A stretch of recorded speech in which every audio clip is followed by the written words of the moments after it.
रामपुर गांव में रेखा अपने पति हेमंत और अपनी बेटी के साथ रहा करती थी। रेखा बहुत ही धार्मिक विचारों वाली महिला थी। भगवान शिव में उसकी बहुत आस्था थी। रेखा हर सोमवार व्रत किया करती एवं नित्य भगवान शिव का अभिषेक किया करती।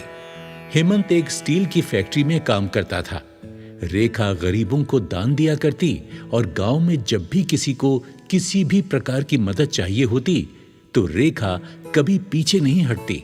भगवान शिव की कृपा से रेखा के जीवन में सब अच्छा चल रहा था। हे भोलेनाथ, मुझ पर और मेरे परिवार पर सदा अपनी कृपा बनाए रखना। आपकी दया से मुझे किसी चीज की कोई कमी नहीं है। आपका धन्यवाद प्रभु। लेकिन एक दिन रेखा को खबर मिली कि हेमंत का फैक्ट्री में एक्सीडेंट हो गया है और वो हॉस्पिटल में एडमिट है। वो हेमंत को देखने के लिए भागी। हे भोलेनाथ, ये सब क्या हो गया? डॉक्टर, क्या हुआ है मेरे पति को? आपके पति के हाथ मशीन में आ गए थे, इसलिए हमें उनके हाथों को काटना पड़ा। अभी वो बेहोश हैं। आप थोड़ी देर बाद उनके होश आने पर उनसे मिल सकती हैं। रेखा हेमंत के होश आने का इंतजार करने लगी और मन ही मन भगवान शिव से कहने लगी, हे भोलेनाथ, मैंने किसी का सपने में भी बुरा नहीं किया, फिर मेरे साथ ही क्या हो गया प्रभु? हेमंत को जैसे ही होश आया, रेखा भागती हुई उसके वार्ड में चली गई। रेखा, रेखा,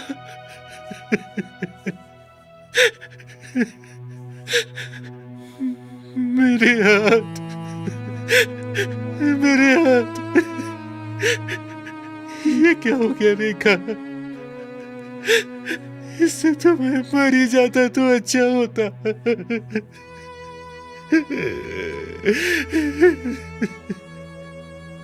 आप ऐसा क्यों बोल रहे हैं? आराम कीजिए, मैं डॉक्टर से बात करके आती हूँ।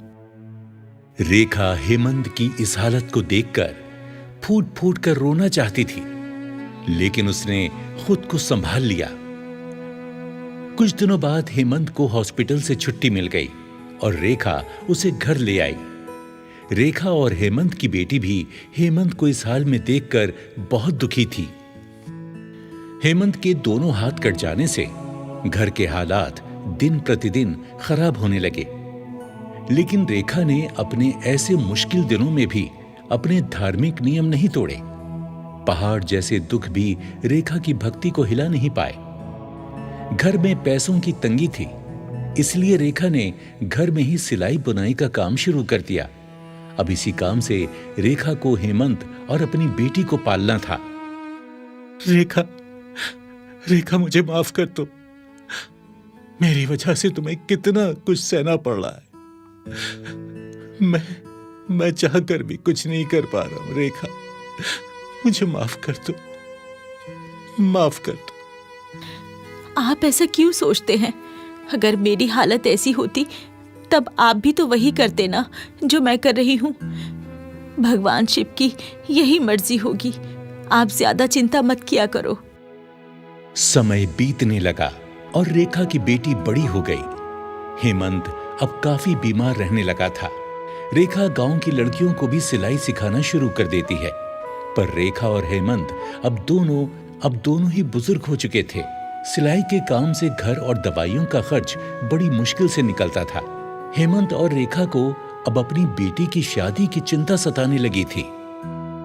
हे भोलेनाथ, आप तो मेरी स्थिति के बारे में सब कुछ जानते हैं। अपनी कृपा बनाए रखना। रेखा की बेटी भी रेखा की ही तरह बहुत धार्मिक थी। वो रोज भगवान का अभिषेक करने मंदिर जाती। रेखा की बेटी बहुत संस्कारी और गुणी थी। एक दिन मंदिर के पंडित जी रेखा के घर आए। पंडित जी, आप आइए, आइए, अंदर आइए। कहिए, कैसे आना हुआ? रेखा बेटी, तुम्हारी बेटी के लिए एक बहुत बड़े घर से रिश्ता लाया हूं। बहुत बड़े कारोबारी हैं। पंडित जी, आप तो मेरे घर के हालात जानते हैं। मैं इतने बड़े घर में अपनी बेटी की शादी कैसे करूंगी? ना रेखा बेटी, उन्हें कुछ नहीं चाहिए। अरे तुम्हारी बिटिया कितनी गुणी है ये तो पूरा गांव जानता है। बस शीघ्र ही तुम और हेमंत हाँ कह दो तो लड़के वालों से मिलकर तारीख पक्की कर देता हूं। रिश्ता अच्छा था तो रेखा और हेमंत ने अपनी बेटी की शादी के लिए हामी भर दी। देखते ही देखते शादी का दिन आ गया। रेखा खुशी से भगवान शिव के चरणों में गिर गई। हे शिव शंभू, मैंने आज तक आपसे कभी कुछ नहीं मांगा, पर आज आपसे कुछ मांगना चाहती हूँ। हे प्रभु, मैं चाहती हूँ मेरी बेटी की शादी में आप शामिल हों। प्रभु मेरी लाज रखना, मेरी भक्ति की कसौटी है। आज मेरे पास बारात के स्वागत के लिए भी कुछ नहीं है प्रभु। आप ही देखो ये शादी कैसे होनी है।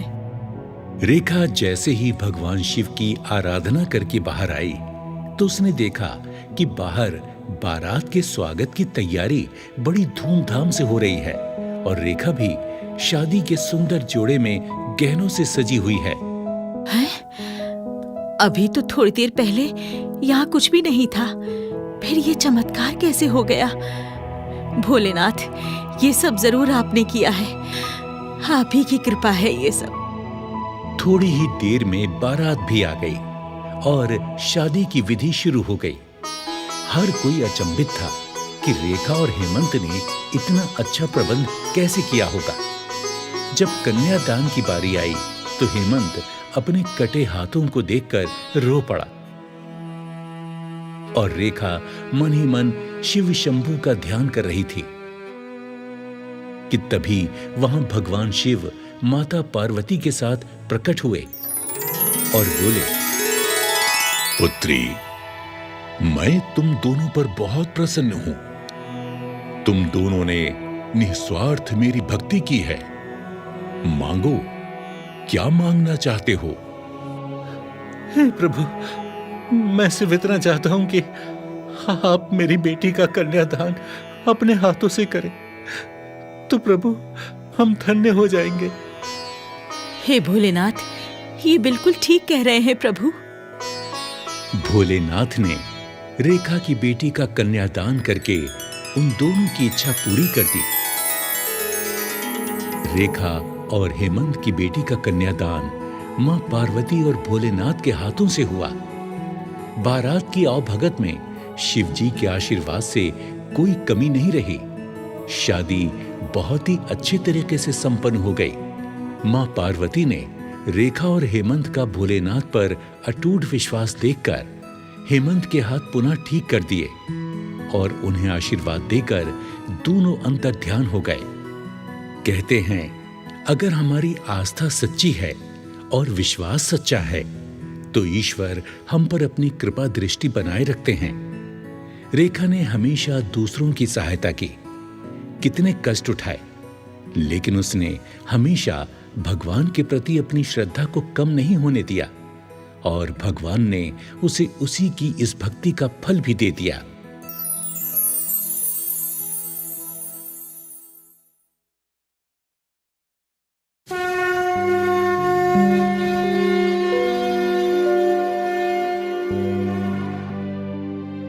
किसी गांव में रामू नाम का एक व्यक्ति अपनी पत्नी के साथ रहता था। रामू फल बेचने का काम करता था। रामू की पत्नी सावित्री लोगों के कपड़े सिला करती थी।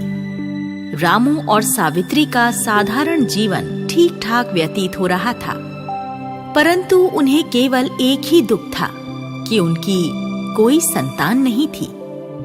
गांव के लोग सावित्री को बहुत ताने मारते थे। वो ताने सुन सुनकर बहुत दुखी होती थी और ईश्वर से कहती, हे भगवान, आप मुझसे किस बात का बदला ले रहे हैं? आप तो सब पर कृपा करते हैं, फिर मुझ अभागिन की भी सुन लीजिए प्रभु। रामू सदैव सावित्री को तसल्ली देता। अरे सावित्री, धैर्य रख। ईश्वर ने जो लिखा है ना भाग में वही मिलेगा, इसलिए दुखी मत हुआ कर। परंतु सावित्री दिन रात संतान की चिंता में खोई रहती। सावन का माह आरंभ होने वाला ही था। सावित्री ने अपनी माँ के घर जाने का फैसला किया और रामू से कहा, सुनो जी, आज आप फल बेचकर जल्दी घर लौट आना। क्या हुआ भाग्यवान, कोई जरूरी काम है क्या? जी, मैं अपनी माँ से मिलने जाना चाहती हूँ। बहुत याद आ रही है उनकी। और आप तो जानते ही हैं, सावन के माह में सभी लड़कियाँ अपने मायके जाती हैं। अरे हाँ हाँ भाग्यवान, मैं जल्दी आकर तुम्हें तुम्हारी माँ के घर छोड़ आऊंगा, बस।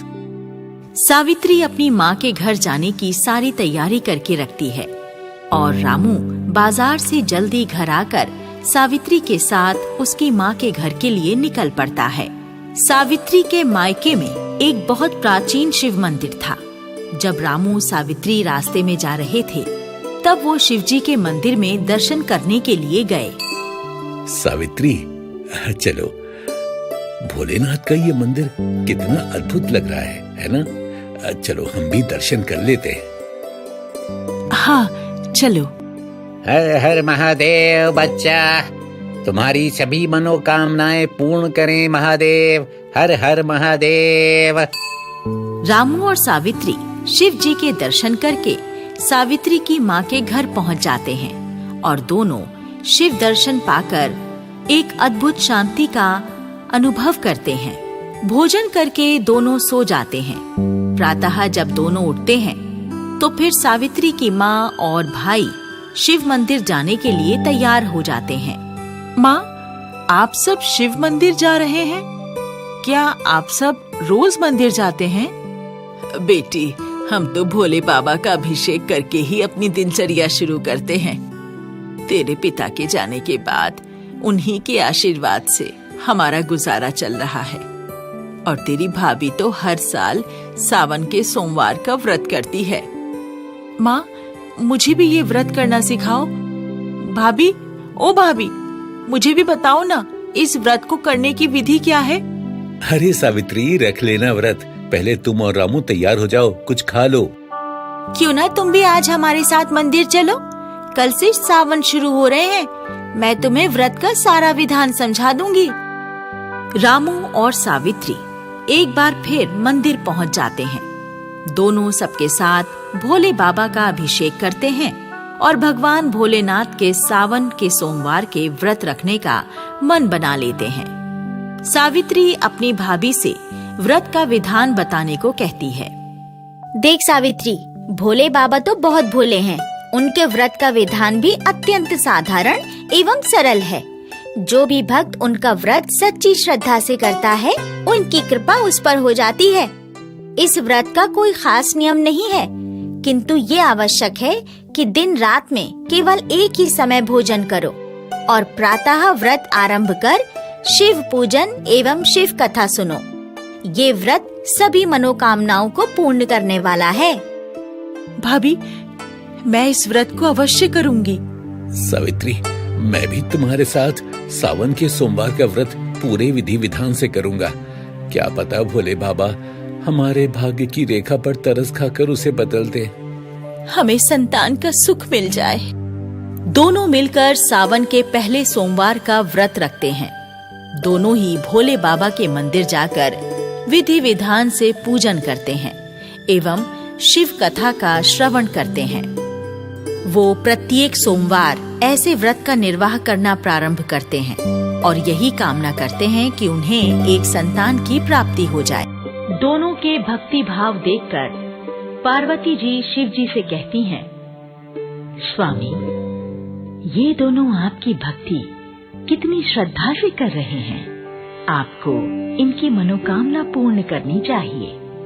तभी वहाँ नारद मुनि आ जाते हैं और कहते हैं, नारायण नारायण। माँ पार्वती और भोले बाबा को नारद का प्रणाम। कहो नारद, कैसे आना हुआ? नारायण नारायण। प्रभु, मैं आपकी आज्ञा से सावित्री और रामू की परीक्षा लेना चाहता हूँ। इससे ये सिद्ध हो जाएगा कि वो आपके वरदान के योग्य है भी या नहीं।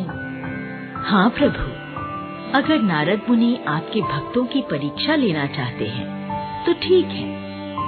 नारद मुनि सावित्री और रामू की परीक्षा लेने के लिए पृथ्वी पर पहुंच जाते हैं। रामू और सावित्री का सावन का आखिरी व्रत होता है। दोनों पति पत्नी अपने व्रत का उद्यापन करने मंदिर जा रहे होते हैं और नारद मुनि एक ऋषि के भेष में उनसे मिलने पहुंच जाते हैं। अरे सावित्री और रामू, कहाँ जा रहे हो भाई?